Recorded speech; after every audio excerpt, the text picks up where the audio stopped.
Hello from Sturgis Charter Public High School, located in beautiful Hyannis, Massachusetts. My name is Jack, and I will be reading today's Wareham Week as part of the Audible Local Ledger's High School Student Community Service Program.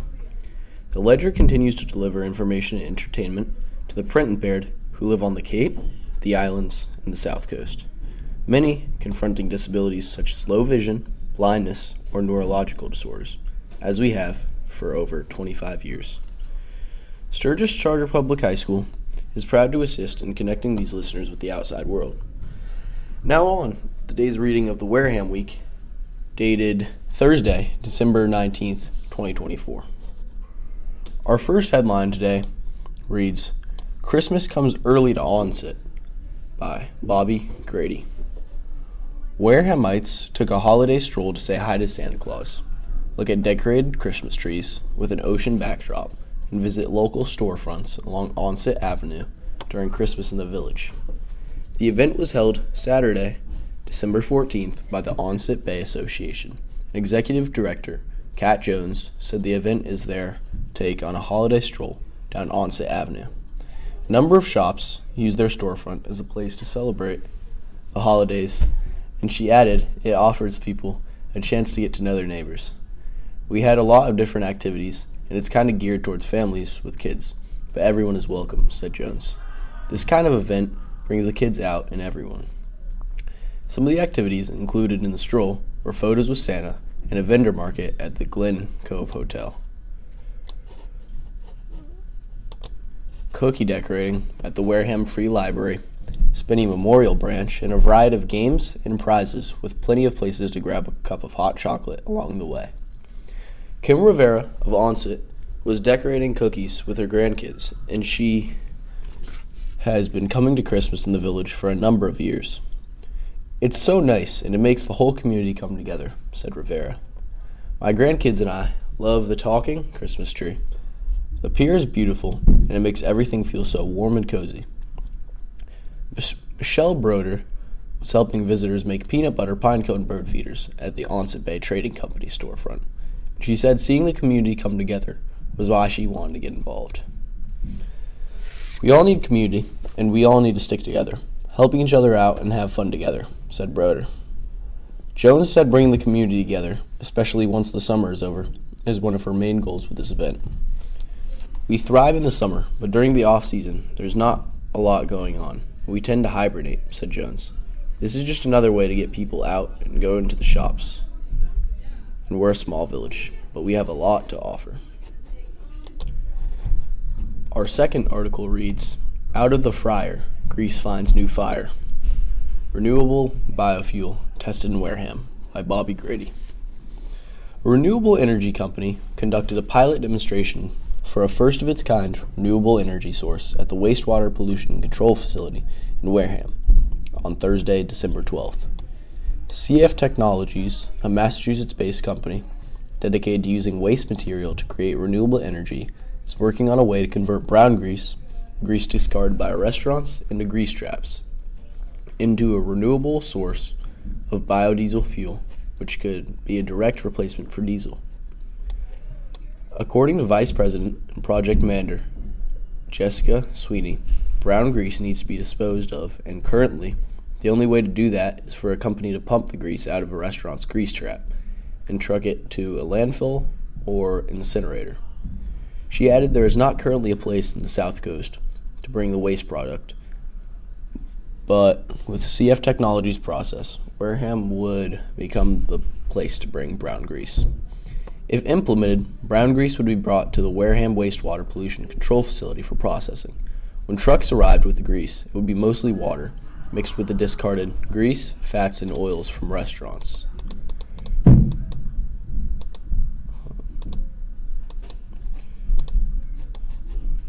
The facility would then separate the water and grease through a chemical process, turning the remaining oils into biodiesel fuel. The Wareham facility processes a machine called Greasezilla, which is used to separate grease from water before it is turned into biofuel. The town purchased Greasezilla in 2017 to separate water from grease and sell the grease, but now the town can make their own biofuel with the help of CF Technologies.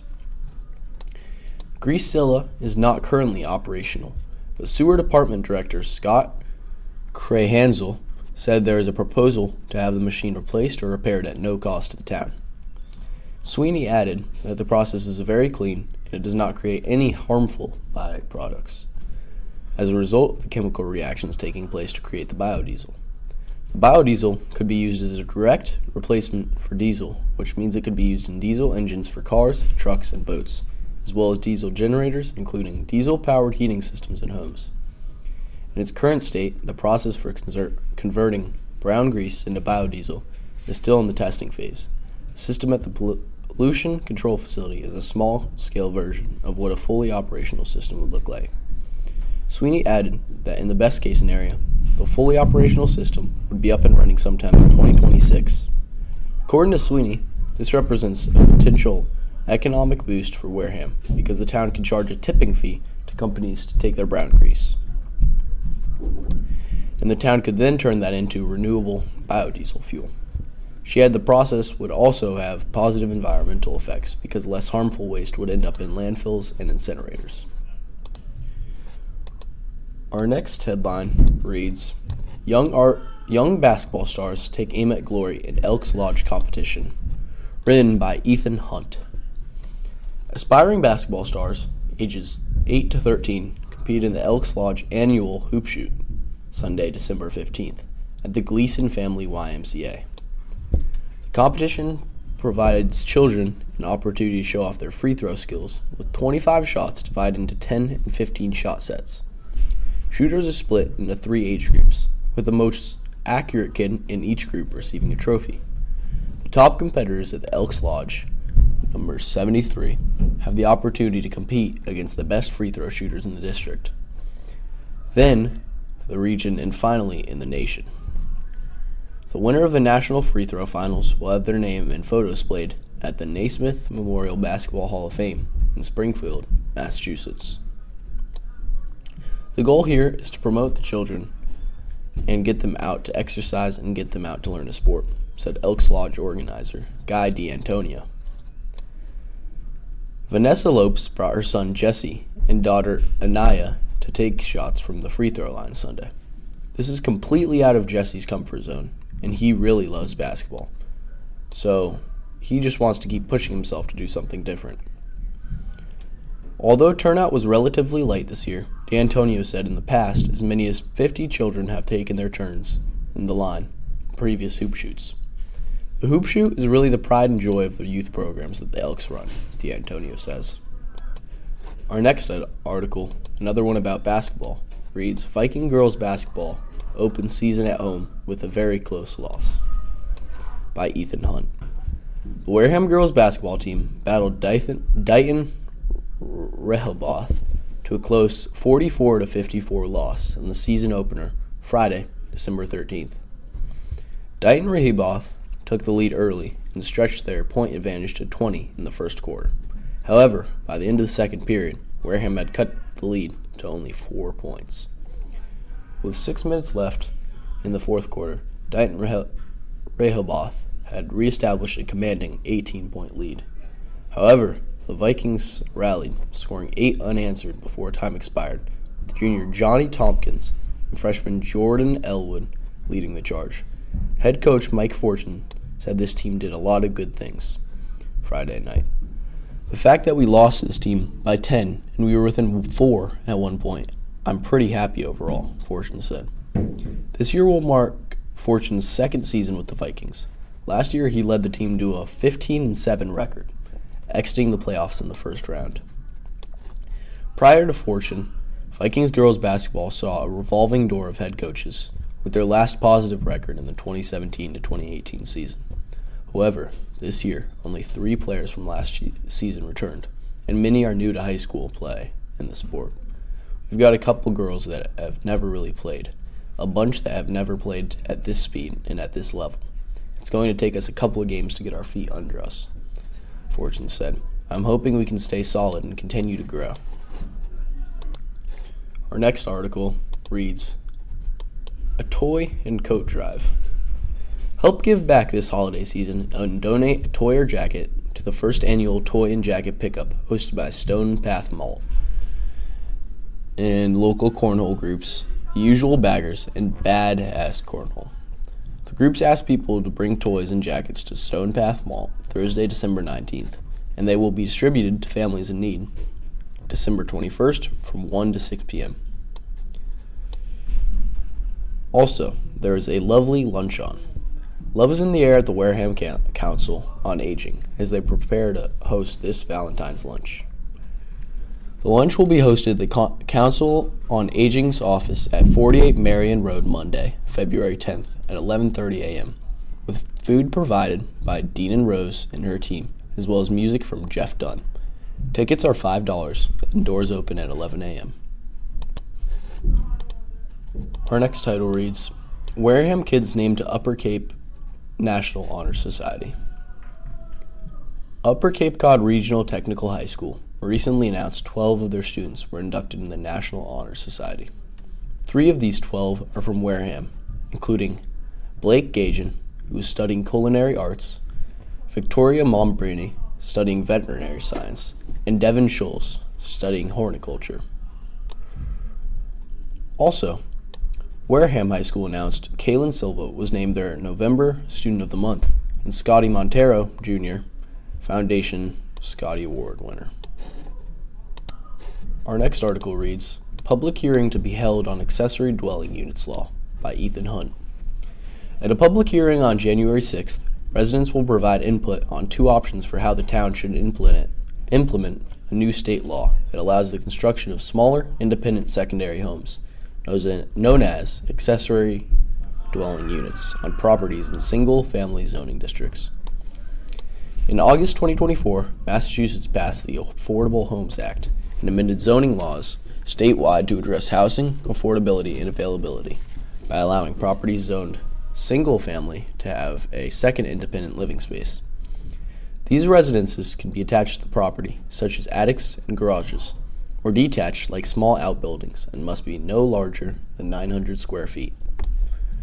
The Planning Board has drafted 2 proposed articles for the special town meeting to address how the town would implement the zoning changes mandated by the Affordable Homes Act. The first proposal calls for a moratorium on the law, which goes into effect February 2nd. If passed, the moratorium would prevent the permitting and building of accessory dwelling units in Wareham until January 13th, 2026. The delay would allow time for the state to finish drafting final regulations and guidelines for municipalities and give Wareham officials a chance to study the potential effects of allowing construction of small secondary residences on single-family properties. The second proposal would have the town jump in with both feet, according to Ken Buckland, Director of Planning and Community Development, and details the regulations Wareham would impose as part of implementing the zoning law change. The second proposal stipulates that only 1 accessory dwelling unit will be allowed per property. Importantly, it also explains that both the main house and the secondary unit may be rented. But for properties with accessory dwelling units, rentals must be for at least 6 months, and short-term or summer rentals are prohibited. According to the proposed article, the secondary residence's size cannot exceed 50% of the main house's floor area, or 900 square feet. Whichever is smaller. If the property is less than 20,000 square feet, the total number of bedrooms on the lot, including both the main house and the smaller unit, cannot exceed 4. Additionally, each secondary residence must have its own off-street parking space, except if the property is within half a mile of a commuter rail or bus station. The smaller unit must have a separate entrance and share utilities with the main house. The proposed article also includes rules for converting existing bedrooms into secondary residences and requirements for safe exits from both the main house and the smaller unit. Wareham town officials have recently voiced concerns that the statewide zoning changes could have an adverse impact by providing developers an opportunity to abuse the accessory dwelling unit provision of the law. The concern is that developers could purchase single-family homes, construct accessory dwelling units on the property, and rent both homes on a short-term basis. The second proposal seeks to address those concerns by restricting the rental period for both the primary residence and accessory dwelling unit. The public hearing will be held at 6 p.m. on January 6th. Our next article reads, Splash and Plunge into the New Year, with no author. Celebrate the year with the Onset Bay Center and Onset Bay Association as they dive into the 2025 at the New Year's Polar Plunge. The event takes place Wednesday, January 1st from 11 a.m. to 1 p.m. at the Onset Bay Center, and the plunge will be guided by Onset Bay Center staff. Check-in for the event begins at 11 a.m. The plunge is at noon, and there will be festivities until 1 p.m. Festivities include discounted sauna sessions from Tranquil Tides Mobile Sauna, warm drinks and pasties for sale from Krabby Coffee Co., food trucks on the Onset Pier, including the filling station, Rad's Caboose, and music and entertainment provided by Fun 107. Anyone interested has the option to fundraise for the Onset Bay Center or the Onset Bay Association, but is not required. Donations will be collected in person at check-in. There will be an opportunity to change using pop-up pods on the lower level of the center. The Onset Bay Center recommends bringing a full set of warm, dry clothes, a bag for wet clothes, a towel, water-friendly shoes, and spirited outfits and costumes are welcome. Our next headline reads, A successful Christmas dinner will repeat in 2025. Thanks to an overwhelming show of support from the community, Dean and Rose said she will continue the annual Christmas dinner in 2025. Rose, who has organized the dinner for seniors, veterans, and those in need for 10 years, said this one could have been the last due to the financial burden of putting on the event and feeding more than 125 people. But thanks to a stream of donations and volunteer help, Rose said the dinner will continue. Fears of the Christmas tradition coming to an end this year did not stop Rose and a team of volunteers bringing the full spirit of the season to the Multi-Service Center on Saturday, December 14th. Senior veterans and those in need filed into the Council on Aging room for a Christmas dinner that featured turkey, stuffing, gravy, cranberry sauce rolls, and assorted desserts donated by community members. Plymouth attorney Ryan Matthews stepped into Santa's shoes to hear the Christmas wishes of attendees, while Angela Cronellis performed seasonal music for the assembled guests. Attendee Paul Rose won a raffle, which organizers used the proceeds from to cover her costs at the event. In a speech to the attendees, Rose thanked the Wareham Police Department for their $500 donation to this year's dinner, as well as Home Depot and Starbucks for their donations. She also thanked Sharon Rice and the Council on Aging and all the volunteers who helped her put together the event. Rose also offered words of appreciation to the Wareham Elementary School students who donated a paper Christmas tree and handwritten cards for the seniors, veterans, and those in need who attended on Saturday. That day just brought a lot of joy and happiness to me, Rose said.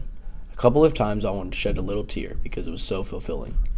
I touched other people's lives, which made me happy, and that makes my Christmas. Our next headline reads, Christmas Gets Taken to School by Parent-Teacher Association by Bobby Grady. Was Santa slated to slide down chimneys soon? The Wareham Parent-Teacher Association brought the holiday spirit early during their annual Christmas fair and fundraiser. This fair took place at the Wareham Elementary School Saturday, December 14th, and Lauren Spring, resident of the Parent-Teacher Association, said the event featured local vendors selling holiday goods, festive food, games, live performances, and an appearance with the one and only Mr. and Mrs. Claus.